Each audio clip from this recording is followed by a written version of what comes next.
Explain her significance, particularly to African Americans.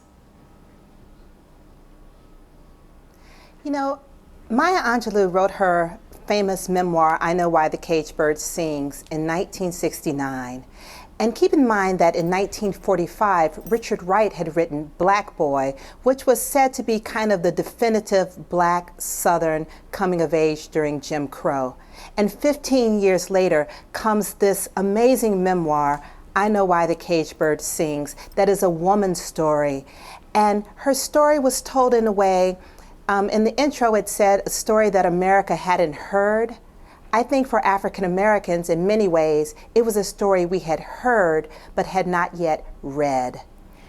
And even with that, just the recognition of seeing oneself in print, she broke such a taboo in writing about her rape.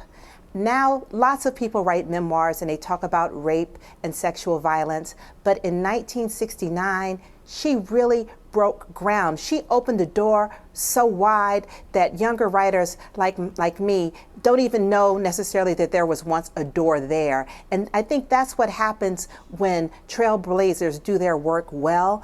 We forget that there was ever a block there. And I think that is one of the real significances of her legacy, but there are many. One of the big significances, of course, is her role in the civil rights campaign. I mean, it wasn't just her writing about her own life, but her political role. I mean, absolutely. I mean, she was good friends with Martin Luther King, with Malcolm X. She was involved with the Southern Leadership Christian SCLC Council. And she wrote, but she lived a life that was interested in transformation. She was a true citizen of the world. You know, she lived in Cairo, she lived in Ghana.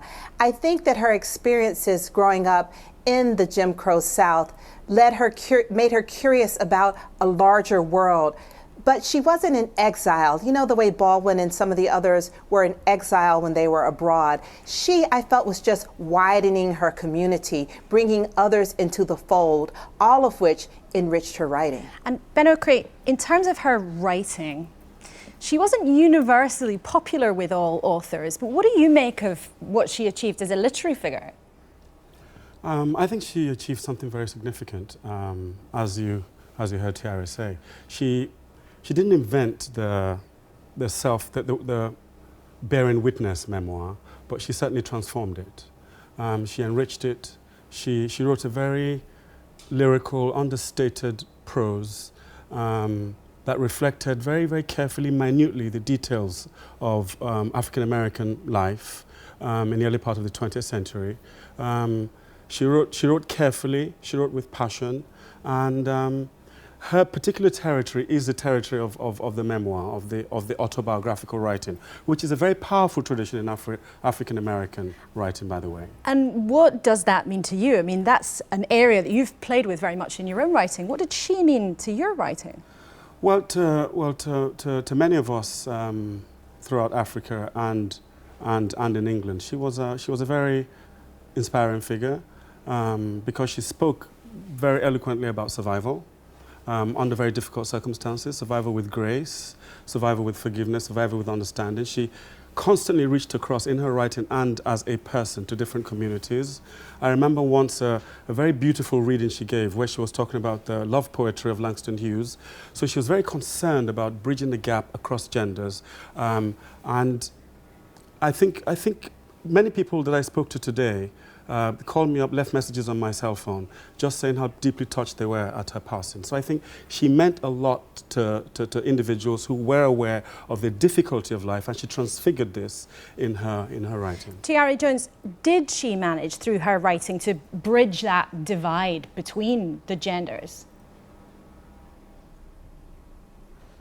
Absolutely. I mean, you may know that she was very influential to a whole generation of even hip-hop stars. You know, Tupac was said to have really connected with her, and she made a joke. I think she called him six-pack, I think. But and also, you know, there's a great interview with her speaking to Dave Chappelle about balancing art and commerce. I mean, I feel that she kind of felt like everyone's aunt, who provided wise counsel, but also who listened.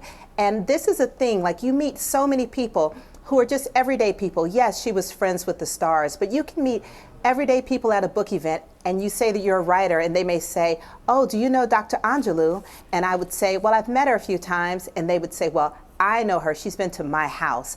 Like she just really connected with people across all kinds of lines, gender, race, class. She was, like I said, a true citizen of the world. She never stopped growing, changing, and learning. And she understood that the way that we grow, we change, we learn is through connection with people across any barrier.